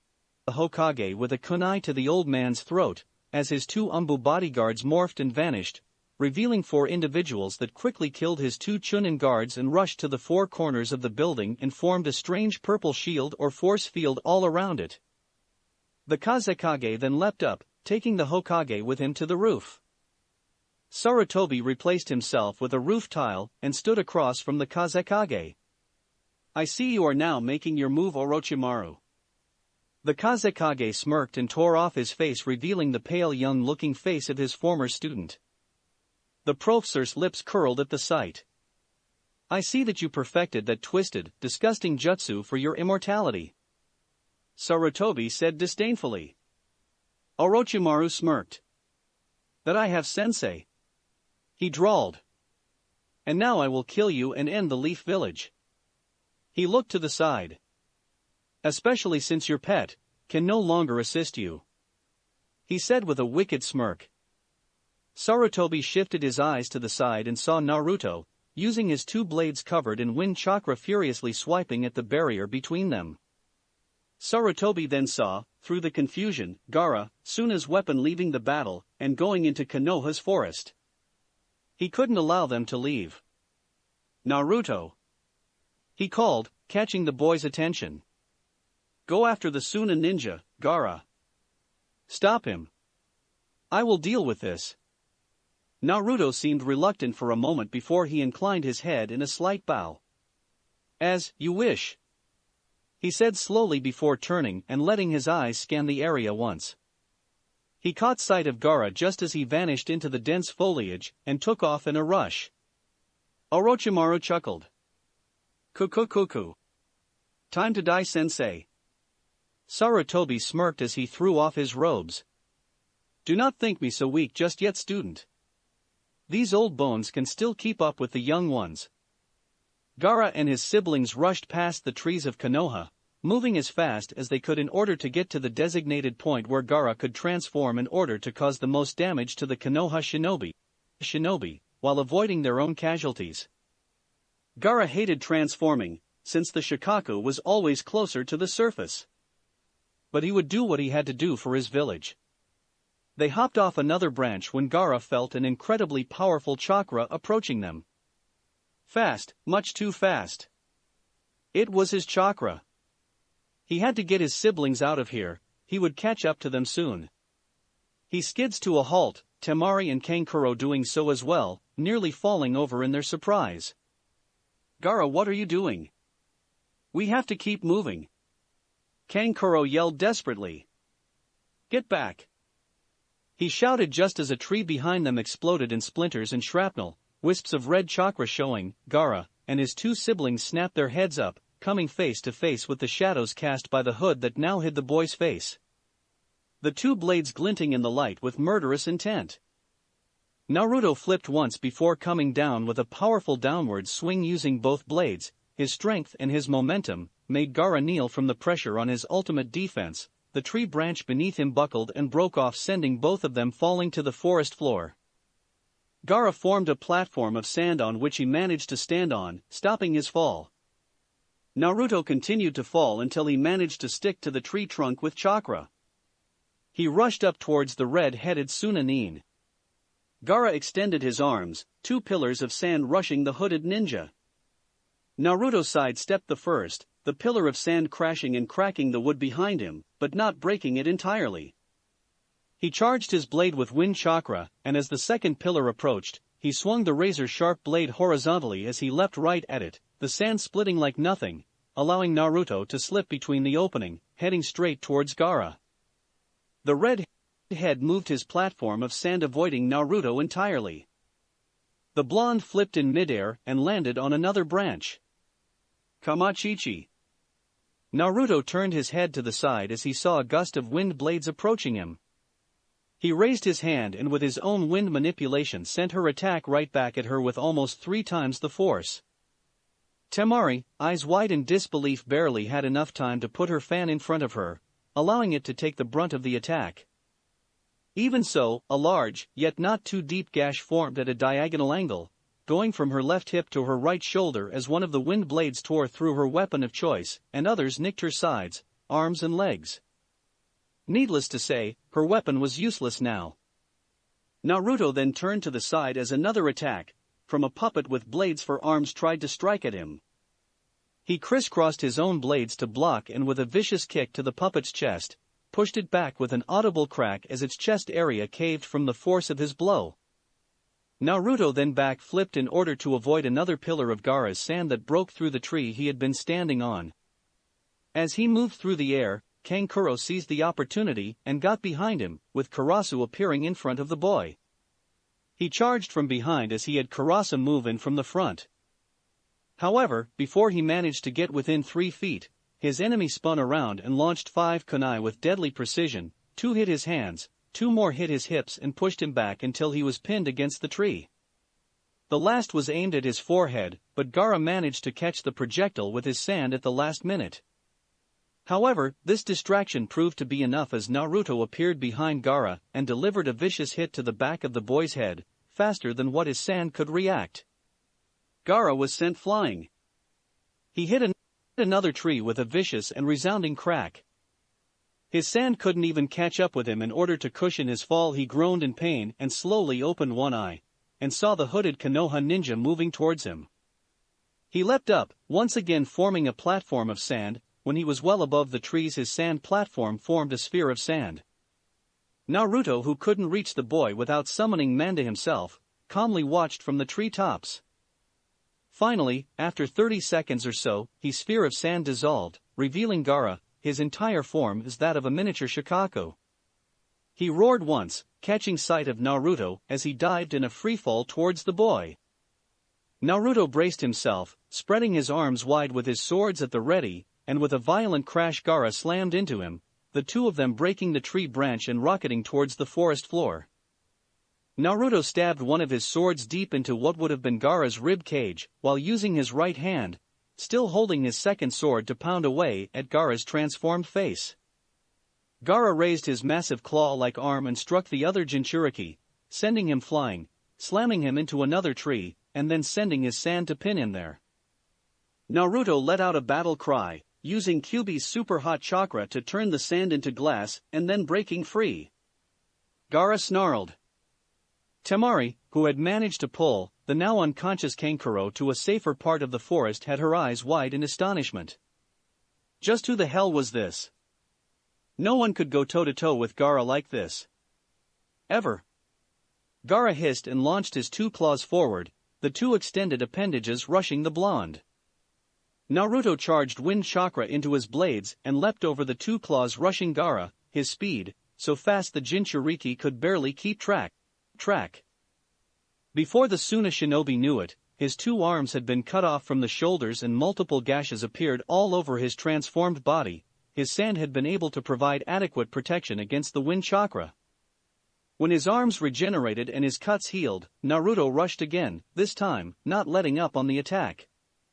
His form seemed like a blur of black and red, and Gaara could do little more than cross his arms in order to put up a weak defense as he struggled to force his sand into a denser, more resilient state. Gaara felt his eyes go wide. This was insane. He was creating cuts and scratches faster than what his sand could repair them. If this kept up, then eventually he would chip away the entire sand armor and would start hitting his actual skin. But what Gaara found most frightening was that he could sense no demonic chakra. This was all human. He was brought out of his thoughts as a sharp biting pain burnt straight across his back. He gasped, wondering for a second what the hell hit him. Then realized that the blade had broken through his sand. He had no choice, he had to take it one step further. Naruto appeared behind Gaara, but before he was able to hit him again, sand exploded outwards. He quickly replaced himself with a log and appeared above the forest canopy, watching as a massive wall of sand rose above the earth, taking the form of a gargantuan tankue, with Gaara appearing on its head, his upper torso exposed. Naruto gave a disdainful HN before he cut his arm, letting the blood flow down to the summoning tattoo. Kuchiyos no Jutsu, he said, slamming his hand down. Then in a plume of smoke he rose above the ground, standing high atop the purple scales of the one and only Manda. Boss summoned to the snakes. The massive creature looked up at him. So, you are the new summoner that defeated Orochimaru? The beast stated before looking out to his opponent, narrowing his eyes. The Shikaku? It hissed. At least you do not summon me for meager affairs like that fool tends to do. You shall grant me 50 sacrifices for this fight. It demanded. Naruto responded. You shall only receive your sacrifices if you do your job well. I will not waste chakra and effort if you are not worth it. Manda's eyes snapped up to him, glaring. Way audit? You dare? I should revoke your contract now. Naruto glanced down at the snake, his eyes flashing a permanent red as demonic chakra began to pulse around him, staring right back into Manda's eyes without even a hint of fear. The snake summon stared into his eyes long and hard before grinning. I like you, fool. You have guts to stand up to me like that. Very well, no sacrifices are required from you. Naruto HN'd again, his eyes vanishing beneath the shadows of the hood again as the red chakra dissipated. Manda then turned his eyes to the approaching sand demon. Very well. Let us begin. The snake suddenly darted forward. He was unbelievably fast for his massive size. Gaara, now in his final form, was still getting used to it, so his reaction time was sluggish. This is why he hated this form, it took too long to get used to it. The Santonkui raised its paw and tried to bring it down on Manda's head. The massive snake summon twisted around his blow and wrapped up his arm. Its massive fangs glinted in the sunlight for half a second before it dug them deep into Shikaku's front right shoulder. The sand corroded and hissed as purple and black poison oozed between the grains, bubbling like acid. The arm hardened and cracked as Gaara tried to move it. Gaara let a spike of sand shoot from Shikaku's shoulder in an effort to impale the beast's head. Manda twisted around that blow as well and retreated as spikes appeared throughout Shikaku's entire front leg. The Shikaku turned to Manda and took in a deep breath before releasing a massive air-like bullet towards the purple anaconda. The snake hissed. And the wind attack hit dead on, but when the smoke cleared, all Gaara could see was the snake summoned shed skin. He felt his eyes widen when a resounding boom came from behind him.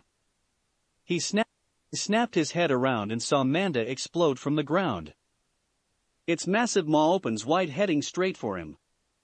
Its fangs glistening with green deadly poison, Naruto stood atop his head, unmoving, unfazed. He held up his arms and formed a sphere of sand to block himself as best he could. Naruto whispered to Manda as the creature headed towards the now shielded Sunanin. Restrain the Shikaku, I will deal with the medium. Manda would have smirked, another difference to add between this new summoner and Orochimaru. This summoner liked things up close and personal. Orochimaru never liked getting his hands dirty in a fight. Naruto formed a bright, swirling sphere of chakra in his hand, the blue light shining radiantly, spinning so fast it made gusts of wind. As soon as Manda dug his fangs into the Shikaku and wrapped itself around the beast, Naruto leaped high into the air, right above the sphere that protected Gaara. He reared his fist back, and only the deafening roar of the attack itself drowned out his shout. Rasengan! The sand that formed Shikaku's head exploded in a massive cloud of sand. Gaara felt as if he had been hit by a freight train. His head was pounding, and the flow of his blood was loud in his ears. He felt a sharp, coppery taste in his mouth. He realized with a start it was his blood. He opened his aqua eyes and looked straight into the black void that masked Naruto's face. He had lost. He tried to move his arm, but he found he couldn't. He then tried to move the other, and felt a sharp, horrible pain race up and down its length. He then noticed that Naruto was getting further away. Was he falling? He opened his mouth and tried to breathe, pain shooting through his chest as he did so, causing him to cough. As he did, he noticed blood, red and coppery, leave his mouth. Naruto watched as the Suna shinobi fell. The red fluid that was his blood flew past his face as his gravitational pull down to the earth was greater than it. Gaara was completely out of it, his right arm was broken, and the muscles in his left arm had been torn to shreds by the Rasengan, even through the sand. Gaara's form was limp as he fell back to earth. While Naruto landed on the forest trees gracefully, Gaara crashed into the tree branches, bouncing like a pinball down to the forest floor. Numerous cracks from both the wood and the boy's bones echoed through the area. He finally hit the ground with a thud. Naruto leapt down, landing on the grass. Not even a rustle of leaves indicating his presence. He unsheathed his blade again, making his way towards him. Gaara slowly opened one eye, his other covered in blood from a nasty gash on his forehead he had received on his way down. Naruto raised his blade ready to bring it down and end the redhead's life when a cry reached him. No. The Suna Kunoichi threw herself between them, blocking her brother from Naruto. Stand aside. My mission is to eliminate him. Temari shook her head, tears rolling down her cheeks as she stood over her brother's broken body. Move or you perish with him. Naruto spoke coldly. Again, she shook her head, planting her feet, stubbornly refusing to move even as he could see the fear shaking her heart, making her quiver. It was a vaguely familiar sight, it brought a memory to him. He turned to the hunter Nin, whose mask had broken due to the chakra-enforced attack, revealing a feminine face. You took his place. Naruto sounded genuinely puzzled. Why? Haku coughed up blood, staining the gray floor of the bridge red. Because. He rasped out. He is someone I would protect, at any cost. Even your own life? Haku nodded and smiled at the taller blonde. Why? Why? The feminine boy let out a small laugh. You'll have to learn for yourself. Naruto didn't move or say anything for a moment before he raised his left hand. Rest. With a swift chop, Haku's neck broke and he slumped, dead. He shook his head. Why did people continually put their own safety on the line for another? There was no mission here? No assignment as was his vow to the Hokage? He could understand sacrifice for the sake of duty, but this was not that. He didn't know what motivated these people, and it infuriated him. Temari's eyes glistened with tears. She kept her eyes fixed on Naruto. Please, don't. Naruto's eyes snapped over to her. Frustration and anger over the answers that eluded him made his eyes bleed into red. In a fury he raised his sword. Temari, seeing that he would kill Gaara and her, yelled out without even thinking. Kill me instead. That stopped Naruto. Again, just like that boy on the bridge, she was willing to give her life in exchange for his. Why? That confounded question plagued him more and more these days, like a constant buzzing in his head. She sobbed. Because, he's my brother. She said. A blood bonds? Was that the reason they placed one's life above the other? No, Hinata and Neji are blood relatives, as was Uchiha Itachi. So there had to be something else, something deeper than that. While he was contemplating this, a single clump of sand wrapped around Temari's wrist and forcefully yanked her away, pinning her wrist to a nearby tree trunk. Gaara. Temari yelled. Using the last of his strength, Gaara held her in place, breathing heavily. Don't hurt her. He breathed out between gasps for air. You came for me. So, kill me. Leave her out of it. Naruto stepped forward and held his blade to Gaara's throat. A small trail of blood fell down his neck as the razor's edge nicked him. Gaara closed his eyes and waited for his death. Naruto, however, stiff rooted to place. He willed his arm to move, but the appendage remained stubbornly still. His mind screamed at him to move, complete the mission.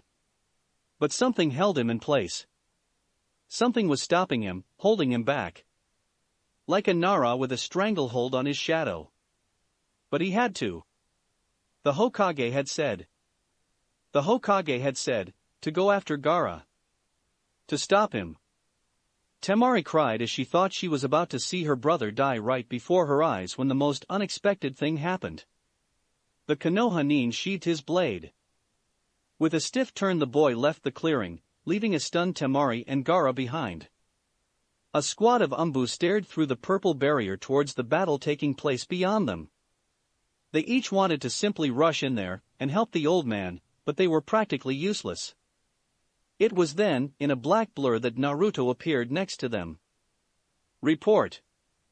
He growled at an Umbu with a hawk mask. The Umbu looked at him. Who the hell do you think you are, boy? Get back before you get hurt. He sneered. Naruto unrolled a scroll and in a cloud of smoke, his familiar Umbu mask appeared before them. Making all the Umbu in sight reel in surprise, sending looks of sympathy towards the hawk-masked Umbu, who you could practically feel turn white as paper. You're superior. Naruto growled, though none could tell through his mask. Now I will not repeat myself.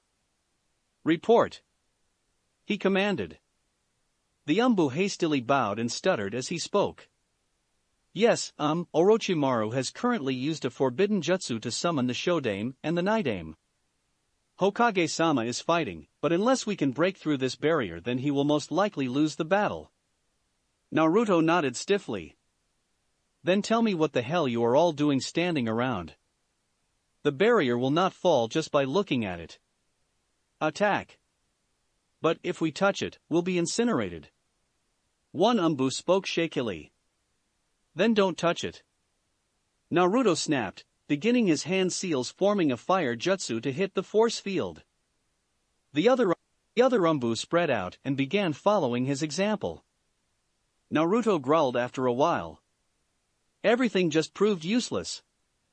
He was about to start another jutsu when he saw something that made him freeze. The Sandaime Hokage was standing with a sword impaled through his chest. An untold, unexplainable fury gripped him. His fists, held in mid-seal, clenched tightly, so much so that the metallic gauntlets in his hands groaned and cracked loudly.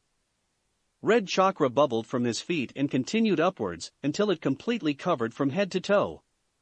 He looked to the arm holding the blade. The pale arm of the snake Sannin, with a wicked smirk on his lips. His eyes bleed into red mist flowing from beneath his eyes. A blood-curdling howl of rage and bloodlust tore itself from his throat. Orochimaru. Red chakra, burning, evil and violent, exploded from him.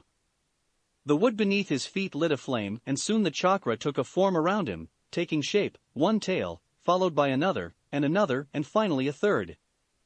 His red, cloak-like garb was blown away and its ferocity his hood along with it. With a furious snarl he tore away his face mask as it limited his breathing.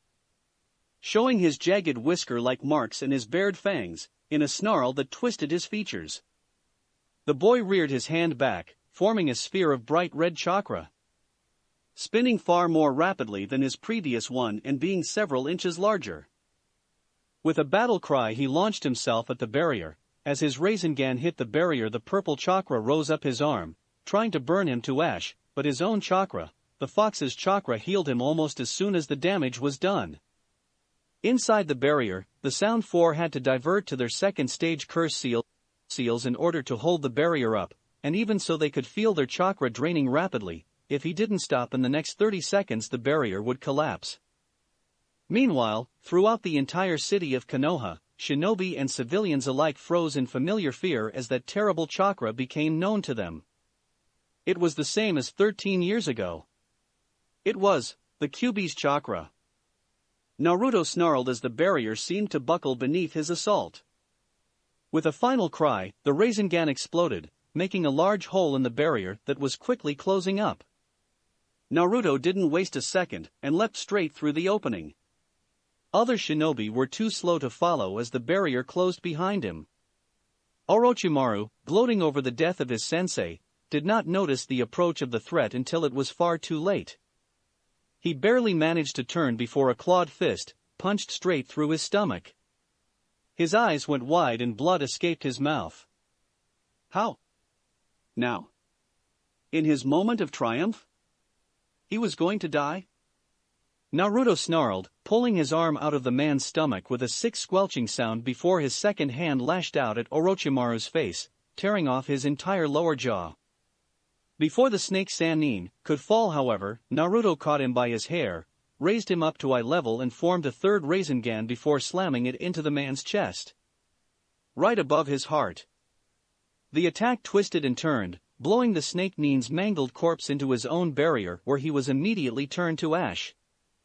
Naruto let the red chakra recede into him, before he turned to the Hokage who was breathing faintly. He knelt. Hokage-sama. He asked, his voice, now unaltered, made the Hokage open his eyes.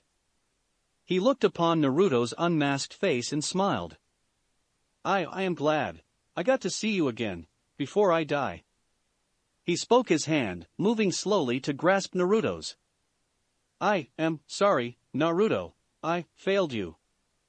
It was my mission to protect you, it is my failing here. Sarutobi coughed up blood. His life fading from his clouded eyes. One regret. Only one. Now that he was out of the way. The council would no doubt put him back into the Umbu, undoing all of their progress. But perhaps he could give him one last mission, one that would help him discover his humanity again. Naruto, come closer. He gasped out, his breaths weak. I have one last assignment for you. The blonde boy, ever the faithful servant, leaned in. Yes, Hokage-sama. Naruto, your last order, your last order is to make a world of peace. Where people can be happy, this is my last order. And with that said, the Sandaime Hokage gasped his last. His head, rolling to the side. Naruto bowed his head. Slowly, he put one arm under the old man's knees and the other under his back. He silently lifted the old man in his arms. His face set in stone, hiding everything. He had his final mission. Chapter 13, This Council Must Be. Naruto stood atop the Hokage monument, firmly holding a scroll in his right hand. Jiraiya had given it to him. He said he had found it in Sarutobi's office safe after cracking the code. The contents still drifted through his thoughts. This scroll is meant for the eyes of Uzumaki Naruto. By order of the Yondaime Hokage of Konohagakure no Sato. Naruto, if you are reading this, then I am no doubt already long dead from sealing the bijou, Kyuubi no Kitsune, into you. I have asked Sarutobi to decree that you are to be named Konoha's hero, but I am not naive. They will not respect my wishes. A blotch of ink obscures the next lines.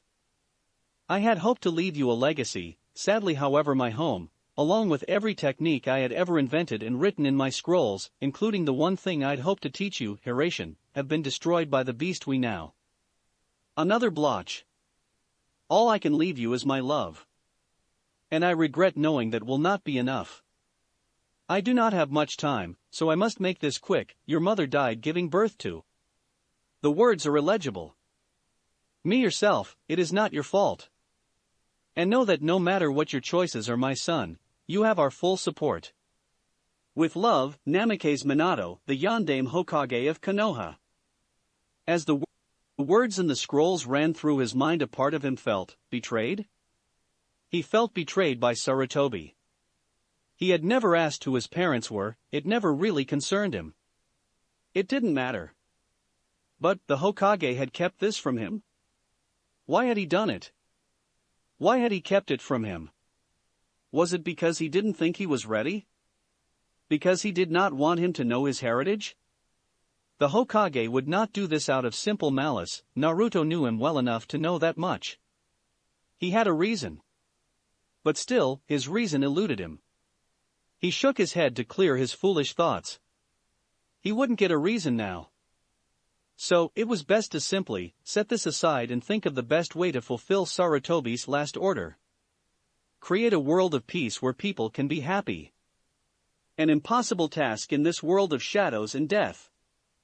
War loomed over every country every minute of every day. All it would really take was for any ninja nation to capture a foreign ninja on their terrain, and they could easily declare war. Or if not, just declare war outright to test the strength of their village. So how was he to do this? There was a very simple answer, one that came to him easily. It was viable, dangerous, but viable, just as all things in the ninja world were. But still, some arrangements would need to be made. With that thought in mind, Naruto pocketed his scroll, turned and left. He had plans to make. Meanwhile, back in a certain ramen stand, Jiraiya sat, noisily slurping his noodles. His large form standing out among the crowd that walked through Konoha's streets. The village civilians were abuzz with the apparent revival of the Kyuubi Jinchuriki. As he set his bowl down, he hit his chest a few times and stifled a few burps before standing on his stool. How much do I owe you, old man? Tetsuya looked from behind the counter. That'll be 20 Ryo, Jiraiya-sama. The Toad Sannin took out his wallet and put a decent-sized clump of money on the table. Keep the change, he called as he exited the stall. Stepping outside, he looked up to the sky. So, you gonna join me? He didn't even have to look behind him as Kakashi closed his book with an audible snap and walked up next to the taller man. Jiraiya spoke. You know the council may try something against him soon. Kakashi nodded. Yes. He drawled slowly. What are you getting at? Jiraiya paused, weighing his words.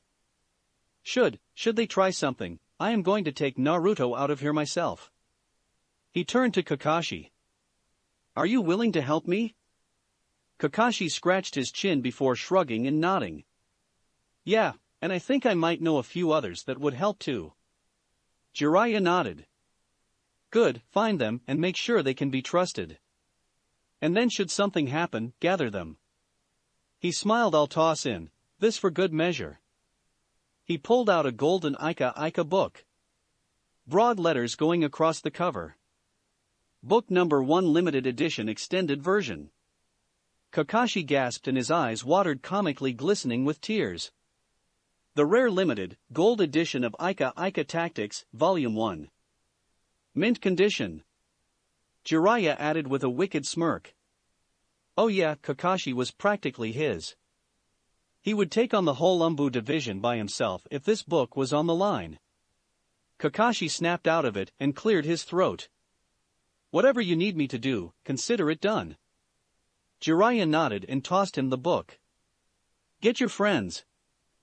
Then keep them and yourself on alert. Kakashi nodded and vanished in a cloud of smoke. Jiraiya sighed and looked to the sky again. Minato, you would be ashamed of us all. Meanwhile in the Hyuga compound, a certain branch member sat before his father's grave in contemplative silence. He had come here since that day, about 3 days ago, when he had overheard the conversation between Hinata, Hanabi, and his uncle. A part of him, a large part, wanted nothing more than to curse Hinata and Hanabi to the same hell that was this slavery of being a branch member. But another part of him, one he had buried beneath bitterness and hate, protested, almost painfully, at those thoughts. He hated the main house, he hated it with a passion, but never once had he ever heard of either Hinata or Hanabi using the caged bird seal to punish or subdue a branch member, in stark contrast to their father and almost any other main house member he could recall offhand. He could escape, but he would be dooming them to his fate. He could save them, all it would take was to decline Hayashi's nomination of him to clan head. That meant he would remain here. He would be left as a branch member. As a human with a leash. Or Hayashi could kill him. And then he couldn't blame fate. Fate robbed you of choice. And he would be choosing his fate this time. Father, what should I do? What would you do? Deep in the tunnels beneath Konoha, the Kyuubi Jinchuriki moved silently, clad in his old cloak and mask. The Umbu parted, allowing him passage while saluting. He may not be the most liked person in Konoha, but no one in the Umbu Corps crossed him, ever. As he reached the holding cell he was searching for, the Umbu saluted again before opening the iron door of the cell. He stepped in, his eyes glowed behind his mask, adapting quickly to the dimly lit room. 5 figures, all bound with chakra-absorbing chains and surrounded by specially designed chakra-dampening seals, were spread around the room. Another one of these dickless fuckheads come to beat us for helping kill the old fart. A girl with red hair snarled from her corner of the room. Tayuya, ladies shouldn't. Shut up, you fat piece of shit. She lashed at a fat boy with a mohawk, making him cease his speech mid-sentence. Another, with 4 arms, chuckled from his place in the room, as did another, who had pale purple hair, purple eyeliner, and purple lipstick. Quite the odd assortment of bodyguards Orochimaru had chosen. But the one who caught his eye was the pale boy at the end of the room. Those 2 dots on his forehead, that was the symbol of the Kagaya. It appears they were not all wiped out. Kimimaro spoke up. Quiet, all of you. Immediately the room went silent as he glanced up at Naruto, glaring. What do you want? The 5 of you are from Orochimaru's personal guard, he stated. Tayuya and Jiroba stiffened. He spoke up. I know that voice, he said shakily. You're that the umbu that killed Orochimaru-sama," she said, swallowing the lump in her throat and the curse word lodged in her voice box. Kimimaro glared at him and stood, lunging at the blonde with surprising speed. His curse seal pulsed with effort as he tried to call upon its power. A small bone spike appeared from his palm. He had wanted a full blade, but the seal-absorbing chains were completely messing up his chakra control. As he reached striking distance, however, he came to a full and sudden stop as Naruto lazily caught his throat and held him a good foot off the ground and tossed him to the wall with a sickening crack. "You will cease your foolish desire for revenge now, or I will kill the lot of you without another word." Kimimaro coughed and wheezed as he tried to get air back into his lungs. Hyuga turned and spoke. "What the hell do you want?" Naruto's eyes flashed beneath his mask. "I want to make a deal." Sasuke sat in the Uchiha compound, meditating over the events of the last few months. The third Hokage, supposedly the strongest ninja in the village, was defeated by his old student, someone who had left the village. Some rumors stated that he was killed after wards, others said he escaped. But one thing is what appeared in Sasuke's mind. He had left the village. He had left the village and was strong enough to kill the third Hokage. Itachi, the day he chose to leave the village, had killed the most powerful clan in Konoha. To Sasuke's mind, a pattern was definitely there. If he wanted strength, he had to leave this village as well. It could offer him nothing. And so it was, his eyes bleeding into crimson, that Sasuke packed his few belongings, and with a leap over the Uchiha clan wall, left the Hidden Leaf village in the dead of night. The next day, the council were heatedly arguing over who should be nominated as the next Hokage. An argument already held the previous day, that they had made no headway in. It looked like they were getting nowhere fast today either. Jiraiya stood near the door, silently observing. He was here only for Naruto. He wanted to make sure the council did not make a move against him. He could care less as to who they chose as the next Hokage. Unfortunately, that meant he would have to sit and listen to this bullshit all damn day. Just to make sure he would be the first to know should anything be done or proposed against Naruto. It was no secret that the civilian population was in a complete uproar because of his now exposed identity. Not too many in the council would be above killing him to increase their popularity. Even less were above the fear of him. So, they would kill him for that. He was snapped out of his thoughts as the doors to the chambers were burst open, and in walked in the very boy that held his thoughts. After a moment though, his eyes narrowed. Something was off about this. He was wearing his umbu cloak, but not his mask. Hamura, one of the head councilmen, stood and addressed the young man as he walked into the center of the room. "Uzumaki, what is the meaning of this?" Naruto stopped walking and stood right in the center of the room. "Honorable Council." The boy spoke in his usual monotone drawl. "I thought that this would be the best time to inform you of the late Sandame's final orders." The entire chamber immediately broke out in hushed whispers. It took a moment for Hamura to silence them. He cleared his throat before beginning again. "And what would those be, Uzumaki-san?" Naruto spoke. "Before Sarutobi-sama perished, he spoke his final orders to me. He told me, make a world of peace where people can be happy." More murmurs broke out in the council and faint snickers could be heard, indicating just what they thought of the idea. Jiraiya narrowed his eyes. A world of peace? What exactly does he mean by that? Hamura hid his chuckles with coughs as he addressed the Kyuubi Jinchuriki. "I see, and just how do you plan on carrying out this assignment?" "As you and I both know, Council Hamura, our nation is at constant war. Peace has been unknown in this land for the past millennia. The reason for this is simple: so many nations all vying for power. There can be no peace as long as the land remains divided. There must be unity in order for peace to come.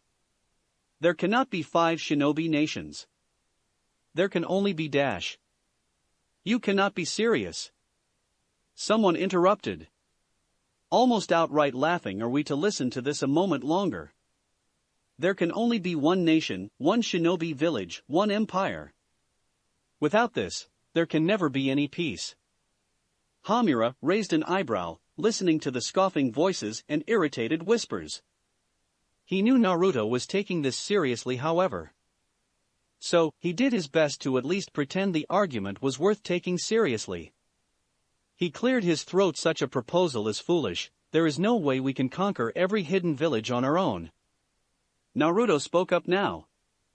IWA is weak from their loss to us from the war. Kumo has also recently lost a great deal of shinobi in a confrontation they had with IWA, weakening both countries.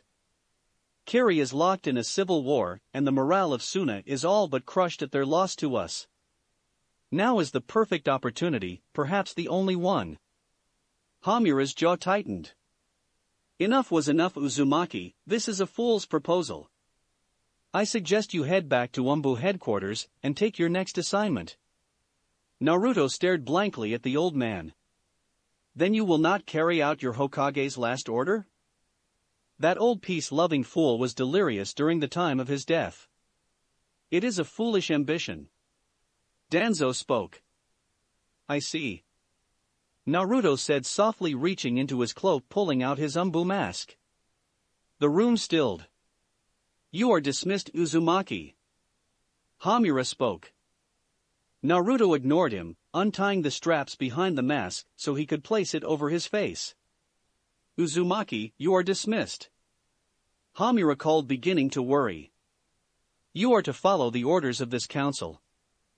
Naruto looked up at him, his mask stopping midway to his face.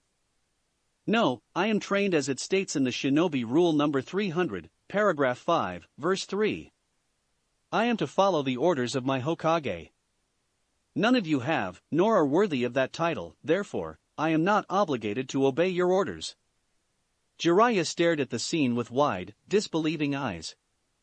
Just what the hell was he about to do?